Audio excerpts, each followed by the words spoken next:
তাজা খবর, সব থেকে বড় খবর এই মুহূর্তে যেটা জানা যাচ্ছে, এক থাপ্পড়ে প্রাণ হারালেন সঙ্গীত শিল্পী। হ্যাঁ, এক থাপ্পড়ে প্রাণ হারালেন সঙ্গীত শিল্পী। কিভাবে প্রাণ হারালেন সেটা আপনাদের কাছে বিস্তারিত আলোচনা করব, তার জন্য আমার সাথে থাকতে হবে। তার আগে আমি মৌমিতা, আমার চ্যানেলে আপনাদের সবাইকে স্বাগত। কাল রাতে সঙ্গীত শিল্পী প্রাণ হারালেন, তাও কিসে? এক শ্রোতার কাছে থাপ্পড় খেয়ে। এক থাপ্পড়ে কি করে প্রাণ হারালেন সেটা আপনাদের বলছি।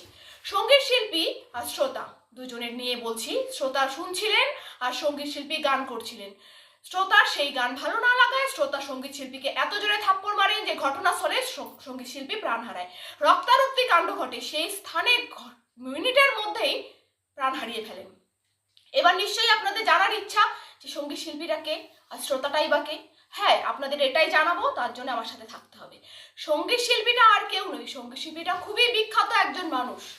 সঙ্গীত শিল্পীটা হলো মশা আর সেই শ্রোতাটা হলো মানুষ। মানুষের কানের সামনে এসে সঙ্গীত শিল্পী মশা গান করতে লাগেন, তখন এসে শ্রোতার পছন্দ না হয় শ্রোতা দু হাত দিয়ে এভাবে মারেন আর ঘটনাস্থলে সঙ্গীত শিল্পী প্রাণ হারায়। যদি আমার রিপোর্ট আপনাদের ভালো লেগে থাকলে তাহলে আমাদের সঙ্গে থাকবেন, আর পরবর্তী এরকম আরো একটা খবর নিয়ে আমি আপনাদের কাছে হাজির হব। আজকের জন্য সবাই ভালো থাকবেন। গুড ইভিনিং অ্যান্ড সবাইকে অনেক অনেক ধন্যবাদ।